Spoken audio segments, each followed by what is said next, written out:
नमस्कार, आपण पाहताय लोकराज्य न्यूज 24। पाहुयात महत्त्वाची बातमी। मुलाला अभियांत्रिकी महाविद्यालयामध्ये प्रवेश मिळवून देण्याच्या आमिषाने एकाची 3 लाख रुपयांची फसवणूक केल्याचा प्रकार समोर आलाय। या प्रकरणी कोंढवा येथील एका 51 वर्षाच्या नागरिकाने कोंढवा पोलीस ठाण्यात फिर्याद दिली आहे। त्यावरून पोलिसांनी अतुल चासकर याच्यावर गुन्हा दाखल केलाय। हा प्रकार 10 जुलै 2024 पासून आतापर्यंत घडलाय। याबाबत पोलिसांनी दिलेल्या माहितीनुसार फिर्यादी यांच्या मुलाला विवेवाडी कोंढवा रोडवरील VIT कॉलेजमध्ये प्रवेश हवा होता। अतुल चासकर हा ॲडमिशन करून देतो असं त्यानं सोशल मीडियावरून समजले होते। त्यावरून त्यांनी अतुल चासकर याच्याशी संपर्क साधला। अतुल चासकर यानं कॉलेजमध्ये प्रवेश मिळवून देतो असं सांगून त्यासाठी त्यांच्याकडून 2,98,410 रुपये घेतले। त्यांना VIT कॉलेजमध्ये ॲडमिशन झाल्याबाबत बनावट प्रोव्हिजनल ॲडमिशन लेटर दिलं।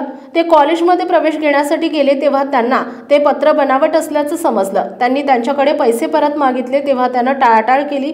तो पैसे देत नसल्याचं लक्षात आल्यावर त्यांनी आता फिर्याद दिली आहे। सहाय्यक पोलीस निरीक्षक राकेश जाधव तपास करतायत। महाराष्ट्रातील महत्त्वाच्या आणि ताज्या बातम्या पाहण्यासाठी आजच आमच्या लोकराज्य न्यूज 24 न्यूज चॅनलला YouTube वर सबस्क्राइब करा आणि बेल आयकॉन प्रेस करा।